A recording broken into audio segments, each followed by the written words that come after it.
You are listening to Morning Edition on 89.3 WFPL. I'm Bill Burton, and it's time for us to take a look at the science behind the forecast as I am joined by Wave 3 meteorologist Tawana Andrew. Good morning, Tawana.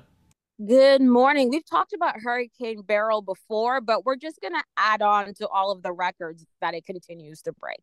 You just got your hands on a lot of data about Beryl, including how many tornadoes that hurricane spawned.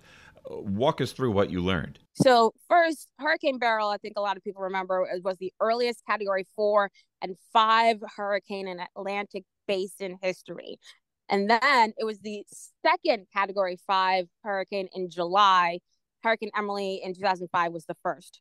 So in that regard, it was already breaking records. Now, once it made landfall in Texas, it just decided that it wanted to be an extra overachiever and continued to break records. So usually with a tropical system, the warm, moist tropical air working with wind shear near the Earth's surface can lead to tornado development.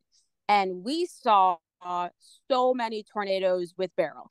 Keep in mind, on average, we see 65 tropical cyclone-related tornadoes in the U.S. each year. Okay. Hurricane Beryl on its own dropped 65 tornadoes between July 8th and July 10th. Essentially a year's worth of tornadoes from one storm. Basically. And that storm spawned tornadoes from Louisiana and Texas to Arkansas to Indiana into Kentucky and New York as well. So it did not leave out a single part of the country as it moved on by. Wow. The last time we had a hurricane with a tornado count this high was Rita. That was back in September 2005, and that caused 97 tornadoes. And then the tropical cyclone that created the most tornadoes in U.S. history was Hurricane Ivan in 2004, and that caused 118 tornadoes. 118. Wow. Yeah, so that's an incredible amount.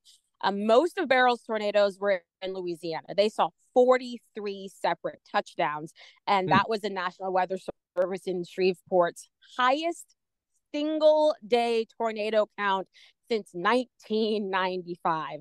That is incredible. And then the strongest tornado we saw with what was left of Beryl, that walloped Mount Vernon, Indiana. I know the pictures and the videos from that went viral as it was an EF3 tornado. And typically we do not see tornadoes that strong with tropical cyclones. In fact, 94% of tropical tornadoes are usually EF0 or EF1. And that does include the tornadoes that don't create any damage, 94%. So the fact that we had that EF3 was way out of what's normal for a system like this. And keep in mind that 40% of tropical cyclone-related tornadoes actually happen when the storm is a tropical depression or a remnant low.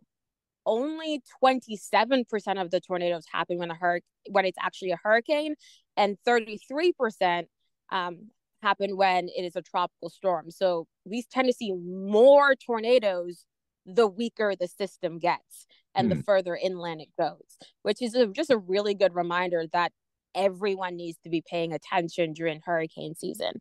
And a fun fact for the water cooler for anybody who wants to share this with friends, family, coworkers today, that the most dangerous, most destructive part of a hurricane is typically the right front quadrant, and that's in reference to the storm's movement.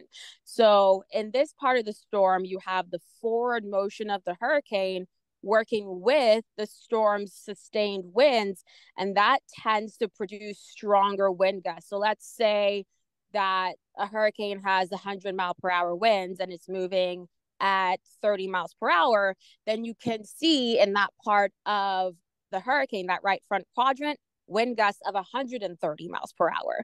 So it just adds on in terms of severity in that part of the storm, which is a part of the storm that you never want to be in.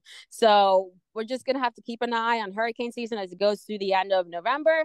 And hopefully we do not see anything else like Beryl. A lot of those statistics are pretty scary, but it's definitely very informative as well. We now know, we've had it driven home to us very clearly, just how dangerous hurricanes can be and how many tornadoes they can spawn. And we know this thanks to the latest edition of Science Behind the Forecast with Wave 3 meteorologist Tawana Andrew.